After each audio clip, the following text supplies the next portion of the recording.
Most people consider life a battle, but it is not a battle, it is a game. It is a game, however, which cannot be played successfully without the knowledge of spiritual law. And the Old and the New Testaments give the rules of the game with wonderful clearness. Jesus Christ taught that it was a great game of giving and receiving. Whatsoever a man soweth, that shall he also reap. This means that whatever man sends out in word or deed will return to him. What he gives, he will receive. If he gives hate, he will receive hate. If he gives love, he will receive love. If he gives criticism, he will receive criticism. If he lies, he will be lied to. If he cheats, he will be cheated. We are taught also that the imaging faculty plays a leading part in the game of life. Keep thy heart, or imagination, with all diligence, for out of it are the issues of life. Proverbs 4:23. This means that what man images, sooner or later externalizes in his affairs. I know of a man who feared a certain disease. It was a very rare disease and difficult to get, but he pictured it continually and read about it until it manifested in his body, and he died, the victim of distorted imagination. So we see, to play successfully the game of life, we must train the imaging faculty. A person with an imaging faculty trained to image only good brings into his life every righteous desire of his heart: health, wealth, love, friends, perfect self-expression, his highest ideals. The imagination has been called the scissors of the mind, and it is ever cutting, day by day, the pictures man sees there, and sooner or later he meets his own creations in his outer world. To train the imagination successfully, man must understand the workings of his mind. The Greeks said, "Know thyself." There are three departments of the mind: the subconscious, conscious, and superconscious. The subconscious is simply power without direction. It is like steam or electricity, and it does what it is directed to. It has no power of induction. Whatever man feels deeply or images clearly is impressed upon the subconscious mind and carried out in minutest detail. For example, a woman I know, when a child, always made believe she was a widow. She dressed up in black clothes and wore a long black veil, and people thought she was very clever and amusing. She grew up and married a man with whom she was deeply in love. In a short time he died, and she wore black and a sweeping veil for many years. The picture of herself as a widow was so impressed upon the subconscious mind, and in due time worked itself out regardless of the havoc created. The conscious mind has been called mortal or carnal mind. It is the human mind and sees life as it appears to be. It sees death, disaster, sickness, poverty, and limitation of every kind, and it impresses the subconscious. The superconscious mind is the God mind within each man and is the realm of perfect ideas. In it is the perfect pattern spoken of by Plato, the divine design, for there is a divine design for each person. There is a place that you are to fill and no one else can fill, something you are to do which no one else can do. There is a perfect picture of this in the superconscious mind. It usually flashes across the conscious as an unattainable ideal, something too good to be true. In reality, it is man's true destiny or destination flashed to him from the infinite intelligence which is within himself. Many people, however, are in ignorance of their true destinies and are striving for things and situations which do not belong to them and would only bring failure and dissatisfaction if attained. For example, a woman came to me and asked me to speak the word that she would marry a certain man with whom she was very much in love. She called him A.B. I replied that this would be a violation of spiritual law, but that I would speak the word for the right man, the divine selection, the man who belonged to her by divine right. I added, if A.B. is the right man, you can't lose him, and if he isn't, you will receive his equivalent. She saw A.B. frequently, but no headway was made in their friendship. One evening she called and said, "Do you know, for the last week, A.B. hasn't seemed so wonderful to me."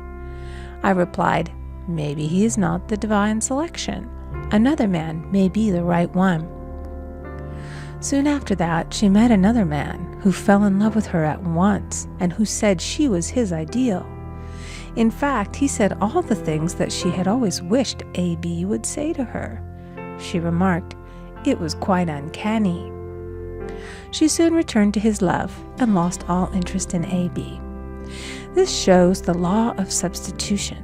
A right idea was substituted for a wrong one. Therefore, there was no loss or sacrifice involved. Jesus Christ said, "Seek ye first the kingdom of God and his righteousness, and all these things shall be added unto you." And he said the kingdom was within man. The kingdom is the realm of right ideas, or the divine pattern.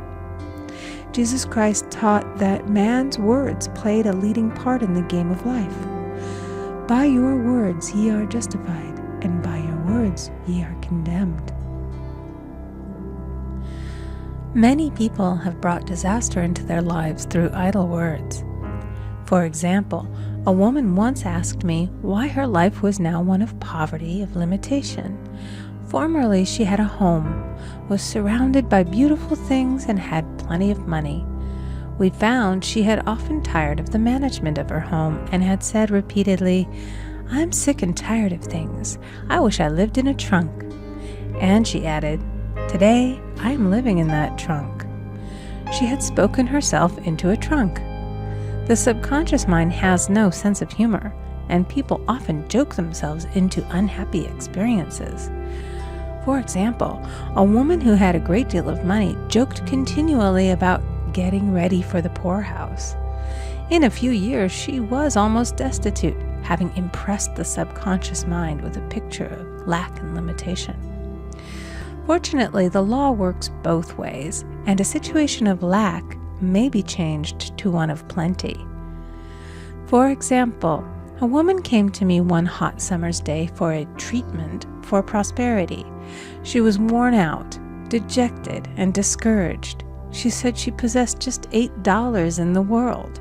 I said, "Good, we'll bless the $8 and multiply them as Jesus Christ multiplied the loaves and the fishes." For he taught that every man had the power to bless and to multiply, to heal and to prosper. She said, "What shall I do next?" I replied, "Follow intuition. Have you a hunch to do anything or to go anywhere?"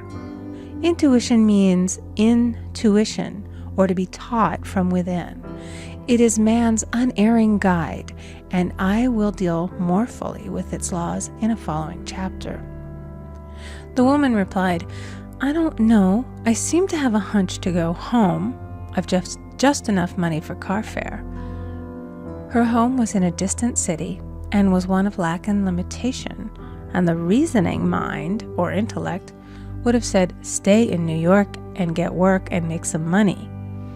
I replied, "Then go home. Never violate a hunch." I spoke the following words for her. "Infinite Spirit, open the way for great abundance for She is an irresistible magnet for all that belongs to her by divine right." I told her to repeat it continually also. She left for home immediately, and calling on a woman one day, she linked up with an old friend of her family. Through this friend, she received thousands of dollars in a most miraculous way. She has said to me often, "Tell people about the woman who came to you with $8 and a hunch."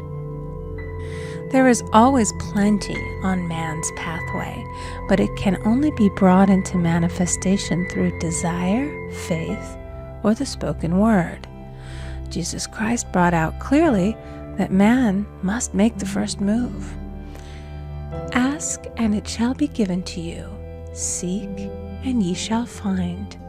Knock, and it shall be opened unto you.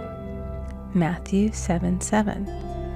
In the scriptures we read, "Concerning the works of my hands, command ye me." Infinite intelligence, God, is ever ready to carry out man's smallest or greatest demands. Every desire, uttered or unexpressed, is a demand. We are often startled by having a wish suddenly fulfilled. For example, one Easter, having seen many beautiful rose trees in the florist's windows, I wished I would receive one, and for an instant saw it mentally being carried in the door. Easter came, and with it a beautiful rose tree. I thanked my friend the following day and told her it was just what I had wanted. She replied, "I didn't send you a rose tree. I sent you lilies." The man had mixed the order and sent me a rose tree simply because I had started the law in action and I had to have a rose tree. Nothing stands between man and his highest ideals and every desire of his heart but doubt and fear. When man can wish without worrying, every desire will be instantly fulfilled. I will explain more fully in a following chapter the scientific reason for this and how fear must be erased from the consciousness. It is man's only enemy. Fear of lack, fear of failure, fear of sickness, fear of loss, and a feeling of insecurity on some plane. Jesus Christ said, "Why are ye fearful, O ye of little faith?" Matthew 8:26. So we can see we must substitute faith for fear is only inverted faith. It is faith in evil instead of good. The object of the game of life is to see clearly one's good and to obliterate all mental pictures of evil. This must be done by impressing the subconscious mind with a realization of good. A very brilliant man who has attained great success told me he had suddenly erased all fear from his consciousness by reading a sign which hung in a room. He saw printed in large letters this statement: "Why worry? It will probably never happen." These words were stamped indelibly upon his subconscious mind, and he now has a firm conviction that only good can come into his life, and therefore only good can manifest. In the following chapter, I will deal with the different methods of impressing the subconscious mind. It is man's faithful servant, but one must be careful to give it the right orders. Man has ever a silent listener at his side, his subconscious mind. Every thought, every word is impressed upon it and carried out in amazing detail. It is like a singer making a record on the sensitive disc of the phonographic plate. Every note and tone of the singer's voice is registered.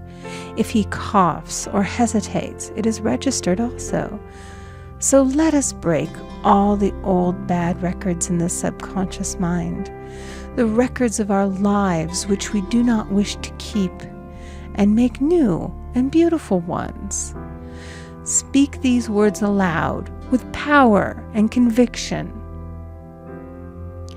I now smash and demolish by my spoken word every untrue record in my subconscious mind. They shall return to the dust heap of their native nothingness, for they came from my own vain imaginings. I now make my perfect records through the Christ within, the records of health, wealth, love, and perfect self-expression. This is the square of life, the game completed.